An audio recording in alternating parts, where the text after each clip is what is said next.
Hello peoples, how are you? Сәлеметсіздер ме оқушылар, қалдарыңыз қалай? Бүгін біз Top Stars 4-ші сынып кітабы 12 және 13-ші беттегі тақырыптарды өтетін боламыз. Play and write. Exercise number 1. Listen, point and say. Бізде оқушылар жаңа сөздер берілген, яғни 12 ай берілген бізге. January, February, March, April, May, June, July, August, September, October, November, December. Яғни January ол бізде қаңтар айынан бастап December деген желтоқсан айына дейінгі айлардың атауы. Ағылшын тілінде жаттап, оқып үйренеміз.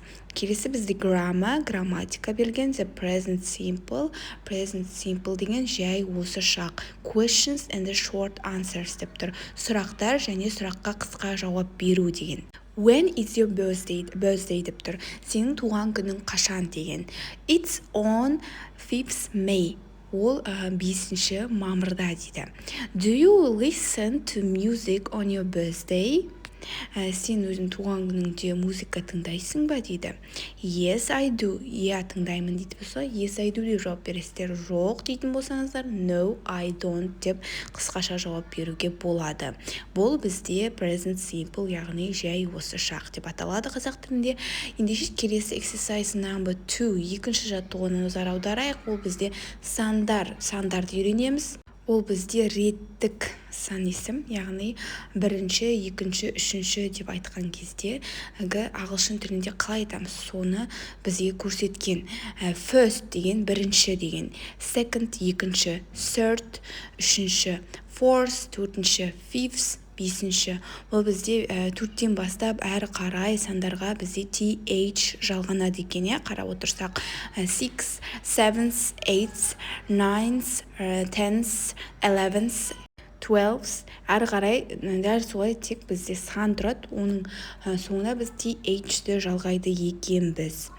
Әрі қарай мысалға бұл бізде 21, 22, 23 дейтін болсақ, ол жерде біз first дегенді қолданамыз, бірінші дегенде, яғни 21st 21-ші, 22nd 22-ші, 23rd ол бізде 23-ші болады. Яғни бізде 3 алдыңғы санда ғана айырмашылық бар, қалғандарына TH жалғап айта береміз.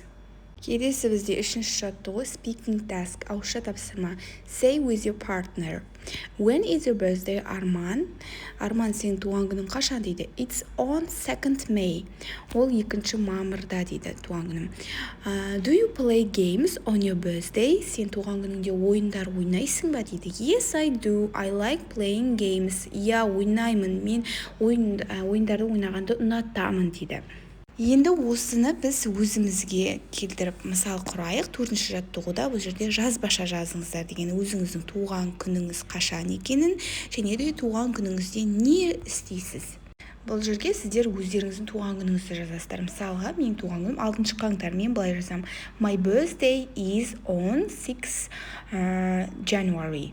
Яғни қаңтардың 6-сы менің туған күнім. Сіздер ол жерге өзіңіздің туған күндеріңізді жазып кетесіздер. Және де туған күндеріңізде не істейсіздер, соны бір сөйлеммен жазыңыздар. Мына жерде былай мысал келтірген. I go to the park with my friends деген, мен достарыммен бірге паркке барамын деген. Ал мен мысалға кинотеатрға барамын отбасыммен бірге деп жазатын болсам, I go to the cinema with my family деп мысал келтіріп жазып кеттім. Ал сіздер өз нұсқаларыңызды жазсаңыздар болады.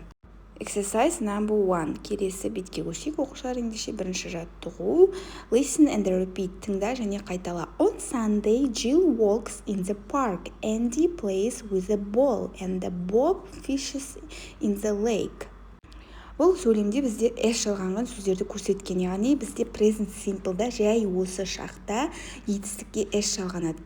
Walk болса walks, play болса plays, fish болса fishes деп, яғни біз тек қана he, she, itте ғана S жалғаймыз, яғни all деп адамда айтып тұрған кезде ғана, ал қалған кезде біз S жалғамаймыз. Ендеше екінші жаттығуға көшейік. Listen and read Daniel's letter to his pen pal. Ол өзінің яғни хат алмасатын досына жазған хатын оқып аударайық.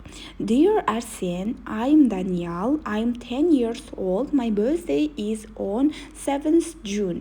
In the morning, I get up at 7 o'clock. I have breakfast, brush my teeth, and go to school. In the afternoon, I always do my homework and play the guitar. I like singing too. I go to bed at 9 o'clock. What's your day like? Bye for now, Daniel. Аударайық ендеше. Dear Арсен дейді, құрметті, яғни қымбатты Арсен, мен Даниалмын, мен 10 жастамын, мен туған күнім Джун деген, яғни маусым айының 7-сі дейді. Таңертең мен 7-де тұрамын дейді. Таңғы асымды ішемін, тісімді жуамын және мектепке барамын. Түскі уақытта мен әрдайым үй жұмысымды орындаймын және де гитарада ойнаймын дейді. Мен сонымен қатар ән айтқанды да жақсы көремін дейді. Мен кешкі, яғни түнгі сағат 9-да ұйықтаймын дейді. Сенің күнің қалай өтеді дейді. Сау бол, Даниал. Келесі үшінші жаттығуды орындайық. Бұл жерде біз леп белгілер, яғни тыныс белгілерді қойып, сөйлемді бас әріппен дұрыстап жазуымыз қажет. Бізге 3 сөйлем берілген. Is your guitar next to your bed? Бұл жерде тыныс белгілері қойылған, бас әріппен жазылған. Екіншісінен бастаймыз. He always has breakfast, brushes his teeth and goes to school in the morning. Бұл жерде тиісті тыныс белгілерін қойып кетемін. Қарап жазып алсаңыздар болады. Тексерсеңіздер болады. Үшінші, let's play a game. Ендеше бізге 4-ші жаттығуды қарайық. Бұл жерде workbook'тағы 11-ші бетті ашып, проект жаса деген өзіңнің жайлы және оны сыныпқа көрсет. Дәл екінші жаттығудай досыңызға хат жазып отырмын деп елестетіп, өзіңіз жайлы жазасыздар. Мысалы, біз басына dear, мысалға Кәмшат. Бұл жерге өзіңіздің досыңыздың атын жазсаңыздар болады. Мен мысалға досым аты Кәмшат, dear Кәмшат, қымбатты Кәмшат. I'm Шынарай. Мысалы, I'm 10 years old. Мен жасым 10-да. Немесе 11. Өздеріңіздің жастарыңызды жазып кетесіздер. My birthday is on 6 January. Мысалға, менікі 6 қаңтарда. Ал сіздер өздеріңіздің туған күндеріңізді жазып кетесіздер осы жерге. In the morning, I get up at 6 o'clock. I have breakfast and I go to school. Таңертең мен 6-да тұрамын, таңғы асымды ішемін және мектепке барамын. Ол жерге сағат нешеде екен өздеріңіздің нешеде тұратындарыңызды өздеріңіз жазсаңыздар болады. Мысалы, 7-де тұратын болсаңыздар 7 деп жазып кетесіздер. Одан кейін түскі уақытта in the afternoon I do my homework. Мен түскі уақытта үй жұмысымды орындаймын. And play with my sisters and brothers деп жазсаңыздар болады. Және де мен аға әпкелеріммен немесе іні қарындастарыммен ойнаймын деген сияқты мысал. And I go to bed at 10 o'clock.